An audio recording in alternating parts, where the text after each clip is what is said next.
So, hi there. My name's Amy Lloyd. I'm from Herne Ward, Alderney Hospital. I'm a clinical team leader, and Herne Ward is an assessment and treatment unit for people with dementia. Hello, I'm Georgie. I'm a student nurse and I'm also a mental health support worker on Herne Ward. We're here to tell you about the gold standard framework for end-of-life care and how we implemented it on our ward. So, what we've found is that there's a divide between mental health and physical health services in the sense that our respective skills are quite specific. And in older people's mental health services, we tend to have a foot in both camps due to the complex needs of our patients. Most of our patients that are admitted come in with multiple comorbidities, and according to the Alzheimer's Society, lifestyle-related illness is on the rise. So as time's progressed, it's become clear that end-of-life care needs to be more than experimental and experiential, and clearer guidance has been needed to structure the care that we provide.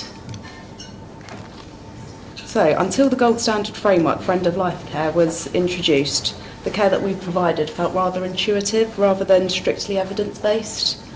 So although staff had the best intentions, we all felt that we needed a bit more guidance. So there's been many strategies to improve the care of the dying. There was the NHS End-of-Life programme, which preceded the NHS End-of-Life strategy and the Liverpool Care Pathway. The gold standard framework has run alongside some of these endeavours and is now being utilised in mental health services, and we're an example of that. The overall goal has always been to improve care for people at the end of their lives, and this extends beyond the person to their loved ones and their carers. So in terms of benefits, we hope that our patients will feel the benefits of our improved practice with this new comprehensive and structured approach to end-of-life care. However, we think that we underestimated the benefit that the families and indeed actually our own staff would feel following the implementation of the gold standard framework on the wards, and that's across both St Brelades and Herne.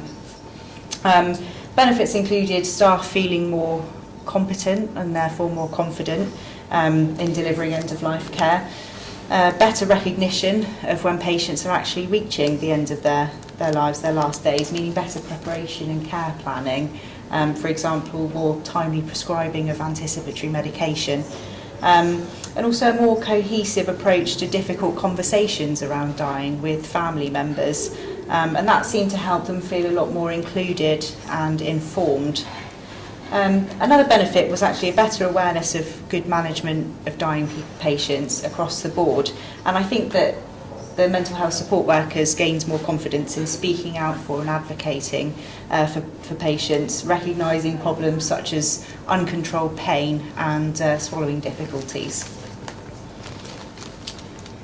So essentially what we've done is we've taken all of our concerns, insecurity and gaps in our knowledge and skills, and we've used the gold standard framework in its entirety to establish systems whereby we feel more prepared.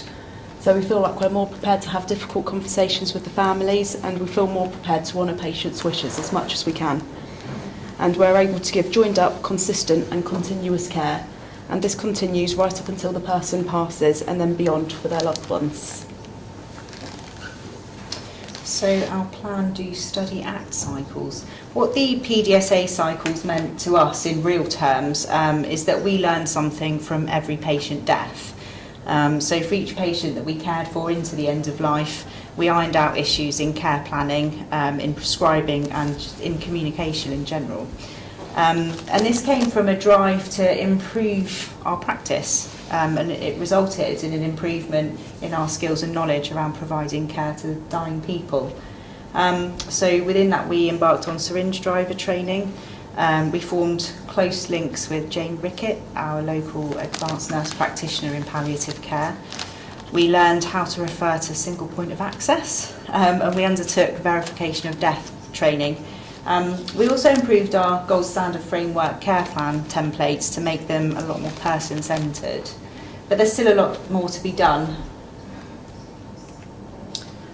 So 2 years ago, before we started our accreditation, everyone was given a questionnaire about their confidence with end-of-life care.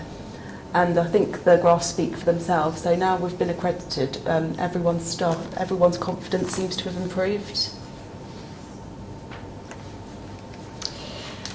So, measuring.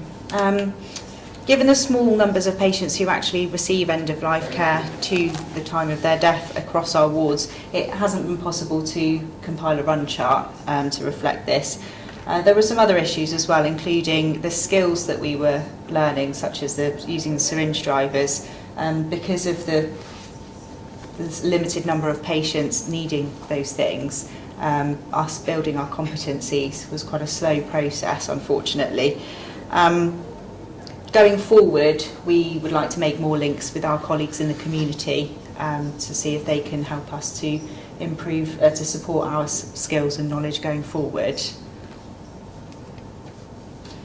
So there were other teething problems with regard to, so we use the mini prognostic indicator guide, which I think you can just about see on the screen there. And does anybody not come across the mini pig, as we call it? Everyone relatively familiar?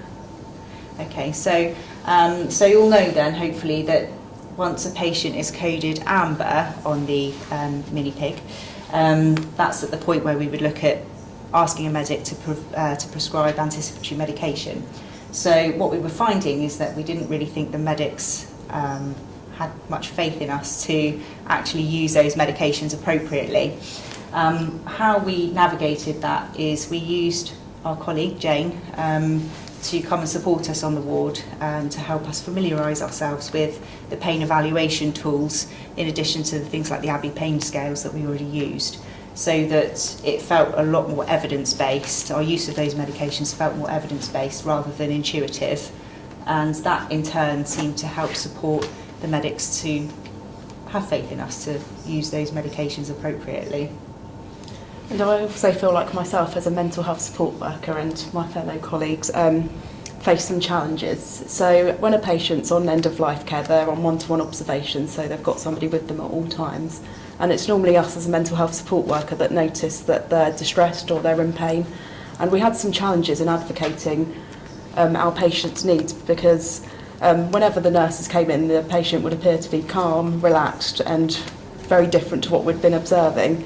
And I feel like over time, as we've received training in GSF, we're able to give a better rationale as to why we feel that our patients may need some medication. And I feel like as the nurses' confidence has improved and as our confidence has improved, I feel like we're just doing a better job at it. One of the other things about using the gold standard framework was, again, going back to the mini prognostic indicator guide, it was actually a really good way of opening conversations with families about at what stage of the life that their loved one was, and how we needed to plan for that. So rather than the families kind of thinking that we were predicting the person's death, it was more a case of we were definitely just looking at making sure that our care planning was really solid, that we knew what their wishes were, where their preferred place of death, who their funeral director should be, spirituality, all these things. And that's been quite useful, and families have appreciated, I think, the sort of red, amber, green coding of it. I think that's been sort of quite a nice prompt for them and helped them to understand whereabouts in the care process their relative is. And it's been good for us to reflect on at our multidisciplinary teams as well. Our accreditation. So Herm and our neighbour ward, St Brelades, who are also an inpatient unit for assessment and treatment of people with dementia, we are at this point the only 2 mental health units in the country with GSF accreditation in end-of-life care. So we are of course very proud. There was a lot of work involved, and one of our colleagues, another clinical team leader, Rachel Hewitt, put an awful lot of work into it. We didn't get accredited the first time, but the second time round we knew what we had to do and we managed it, and we're all very proud. There's still a lot of work to do. We can't sort of sit back on our laurels just yet, and there are some plans afoot to keep, especially around care planning, to make them even more tailored and person-centred. Has some of that been done already by the time they get into you with dementia? Because, in one respect, care passports, whatever you wish to use them. You know, technically should already have all that information. They should, you know, it would be obviously ideal for these patients to come in with that information and knowledge. Yes. What I personally find is they don't. Yes.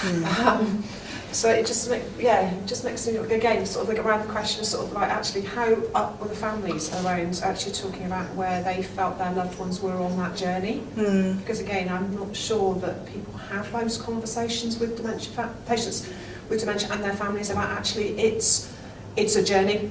Yes. It has an end point. Yes. Especially bearing in mind that you've got the biggest killer of women at the moment is dementia. So I hear.